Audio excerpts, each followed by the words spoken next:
Je pensais qu'il serait l'homme d'une nuit. Il est devenu l'homme de toute une vie. La phrase, lancée avec ce mélange de malice et de désarmante sincérité, résume à elle seule le paradoxe qu'incarne Isabelle Morini-Bosc. Une femme que le public croit connaître, tant elle a occupé écran et ondes pendant des décennies, et qui pourtant n'a cessé de dérouter, de troubler, parfois même d'agacer.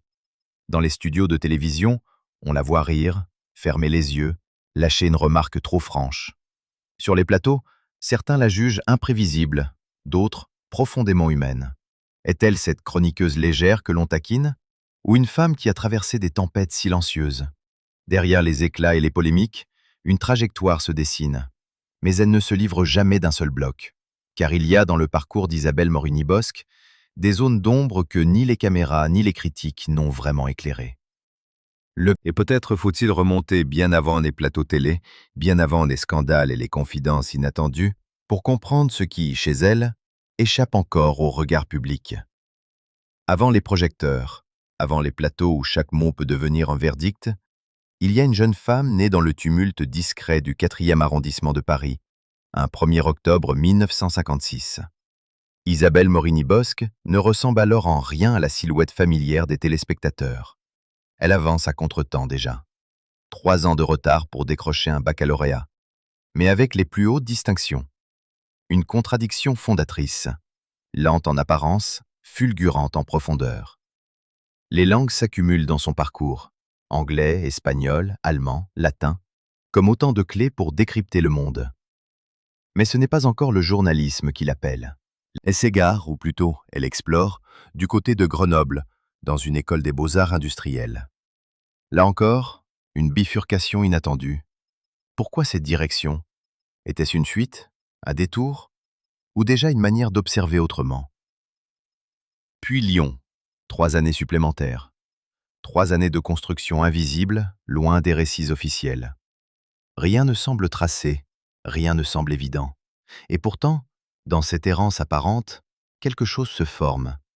Une sensibilité, un regard, peut-être même une forme d'insolence douce, celle qui plus tard fera d'elle une voix à part dans le paysage médiatique. Quand elle revient à Paris en 1979, la capitale n'est pas encore prête à la recevoir comme elle deviendra.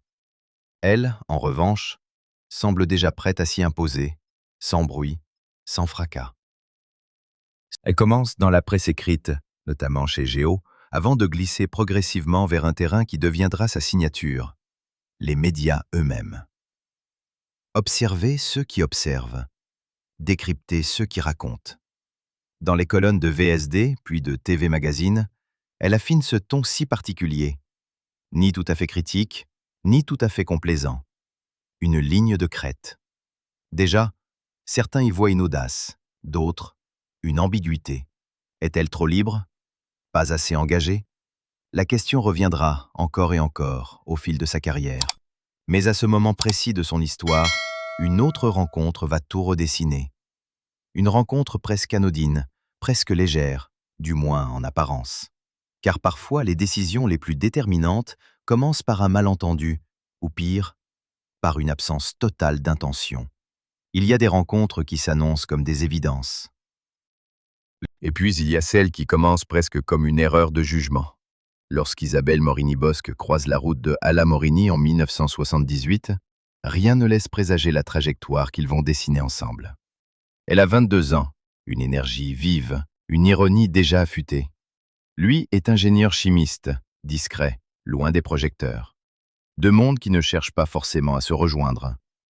Et pourtant, elle le dira plus tard, avec ce ton désarmant qui lui vaut autant d'admiration que de critique, elle pensait qu'il ne serait qu'un « copain d'une nuit », une phrase qui choque, amuse, dérange. Mais derrière cette légèreté apparente, il y a peut-être une vérité plus profonde, celle d'une femme qui ne croyait pas au scénario écrit d'avance. Le mariage arrive la même année, presque comme un contre-pied à cette première impression.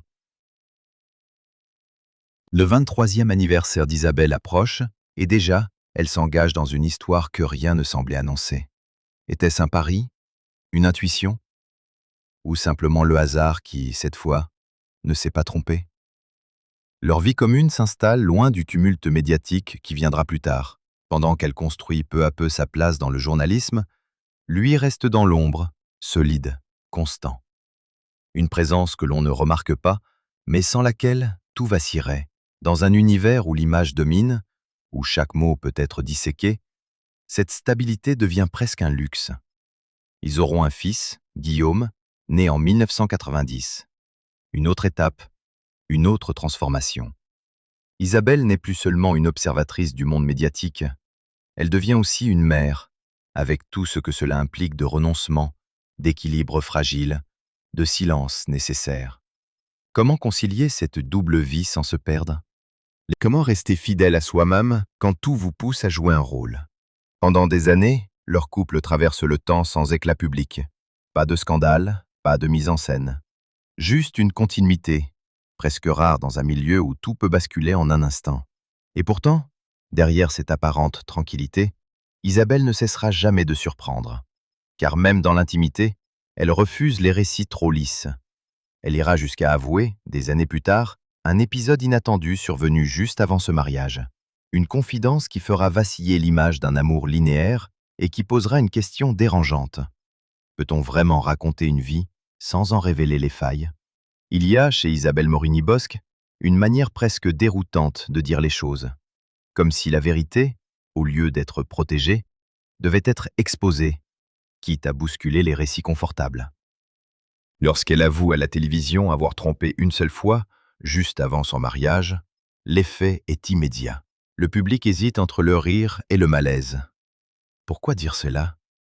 Pourquoi maintenant, elle, fidèle à son style, ne cherche ni à se justifier ni à provoquer gratuitement? Elle explique. Elle raconte cet homme très doux, cette parenthèse sans lendemain. Et surtout, cette motivation inattendue, améliorer ses compétences. Une phrase qui, une fois encore, trouble les lignes. Est-ce de l'humour? Une provocation calculée? Ou une sincérité qui refuse les filtres habituels? Dans un paysage médiatique souvent calibré, cette liberté dérange. Sur les plateaux de Touche pas à mon poste, elle devient une figure à part, ni totalement dans la norme, ni complètement en rupture. Elle rit, elle encaisse, elle répond. Les collègues la taquinent sur ses affinités supposées avec certains invités, sur cette proximité qui alimente les sous-entendus. Avec Cyril Hanouna notamment, les échanges oscillent entre complicité et mise en scène. Mais derrière ces jeux d'antenne, une mécanique plus complexe se met en place. Isabelle devient un personnage médiatique à part entière. Et comme souvent, plus la personnalité s'affirme, plus les réactions se polarisent. Certains saluent son franc-parler, d'autres dénoncent une forme d'imprudence. Peut-on tout dire à la télévision? Et surtout, faut-il tout dire? L'équilibre est fragile. Un mot de trop, un geste mal interprété, et la perception bascule. Isabelle avance pourtant sans corriger sa trajectoire, comme si revenir en arrière était impossible, comme si chaque controverse faisait désormais partie intégrante de son identité publique. Peu à peu, les critiques cessent d'être anecdotiques, elles s'installent, elles s'accumulent. Et bientôt, un simple détail, un regard ou plutôt une absence de regard, va suffire à déclencher une onde bien plus violente que tout ce qu'elle avait connu jusque-là. La bascule ne prévient jamais. Elle surgit souvent, dans un détail que personne n'aurait jugé décisif. Pour Isabelle Morini-Bosc, ce moment prend la forme d'une image figée, des yeux clos, captés en plein direct lors d'une interview devenue hautement sensible. Nous sommes à la fin de l'année 2020. Face à elle, Michel Zecler, victime de violences policières, raconte son agression. Le sujet est lourd, chargé, presque impossible à traiter sans tension. Et pourtant, ce ne sont pas les mots échangés qui marquent les esprits, c'est ce fragment visuel, ce court instant où Isabelle semble fermer les yeux. Une seconde, peut-être deux, suffisant pour déclencher une tempête. Sur les réseaux sociaux, les accusations fusent. Indifférence, mépris, déconnexion. L'image tourne en boucle, isolée de son contexte, transformée en symbole. Comment un geste aussi fugace peut-il devenir une preuve? Était-ce de la fatigue, un réflexe, une tentative de concentration? Ou simplement ce que chacun projette sur elle depuis longtemps déjà? La question apporte peu, finalement. Dans l'arène médiatique, la perception l'emporte toujours sur l'intention. Ce n'est pas la première fois qu'Isabelle se retrouve au cœur d'une controverse. Mais celle-ci change de nature. Elle ne concerne plus seulement ses paroles, mais son attitude, sa posture, presque son humanité. Comme si le public, après des années à l'observer, décidait soudain de redéfinir qui elle est. Les critiques s'enchaînent ensuite avec une régularité troublante. Lorsqu'elle remet en question le documentaire de Marie Portolano, « Je ne suis pas une salope, je suis journaliste », certains y voient une minimisation des violences sexistes dans le milieu. Lorsqu'elle commente une performance en arabe dans The Voice, d'autres l'accusent de propos déplacés, voire discriminatoires. Chaque prise de parole devient un terrain miné. Faut-il y voir une dérive ou simplement le prix à payer pour une parole qui refuse de se lisser? Isabelle ne s'excuse pas toujours. Elle ne recule pas non plus. Elle avance, comme si la controverse faisait désormais partie du décor, comme si être critiquée était devenu une extension naturelle de son rôle.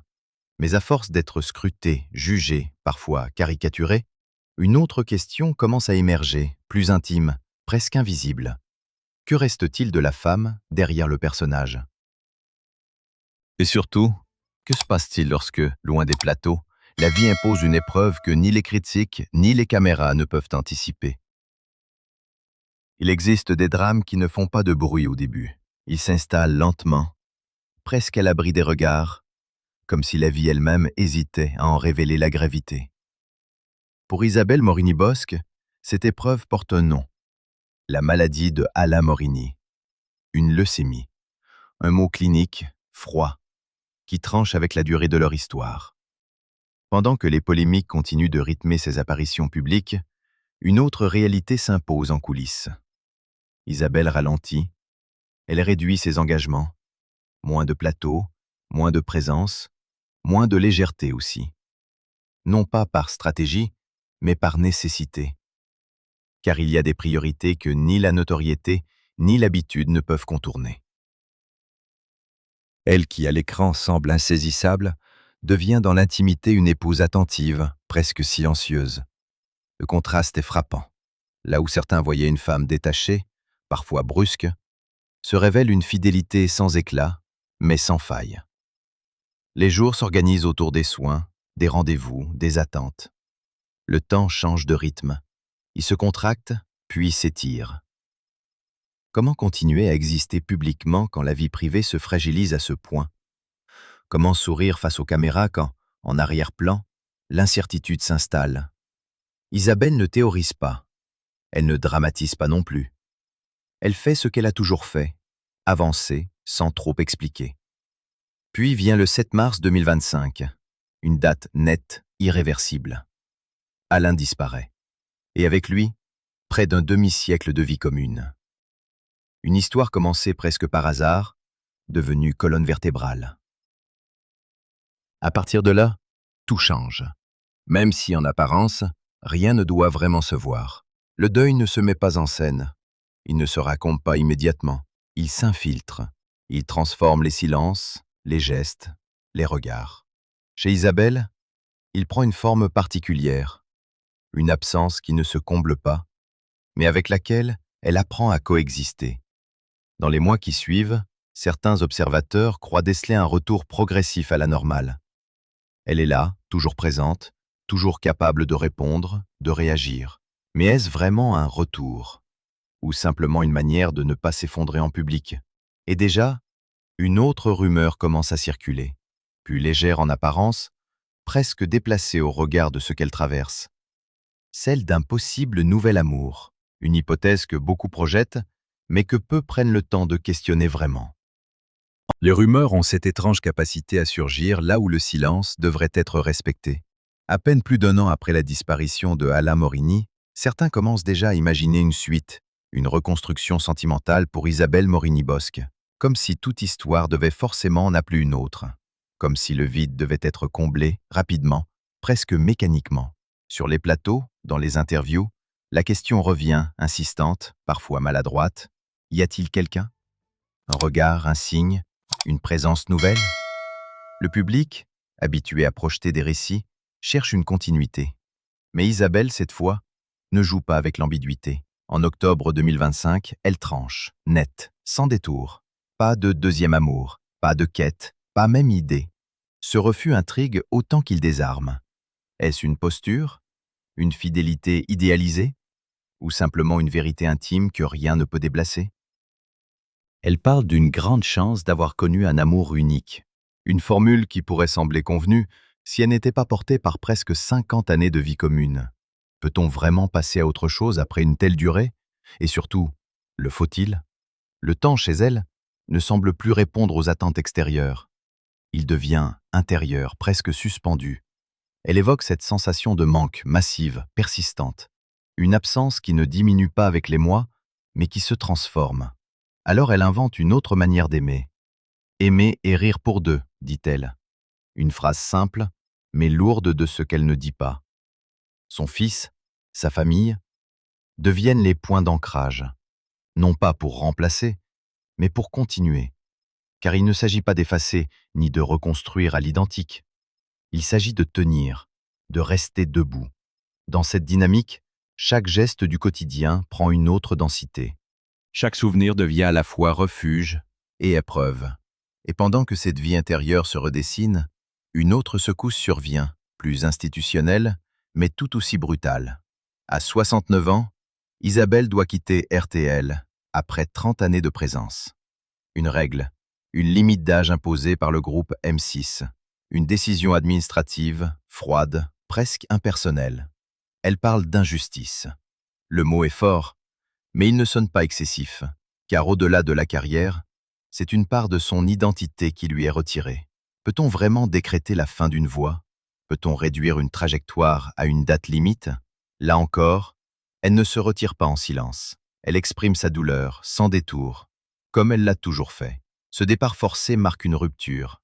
Non pas une fin, mais une transformation. Elle quitte une maison où elle avait construit une légitimité, une présence, presque une famille professionnelle. Et pourtant, elle ne disparaît pas. Elle annonce, le même jour, sa participation à une nouvelle aventure télévisuelle, comme une réponse, comme une manière de dire que rien n'est totalement terminé.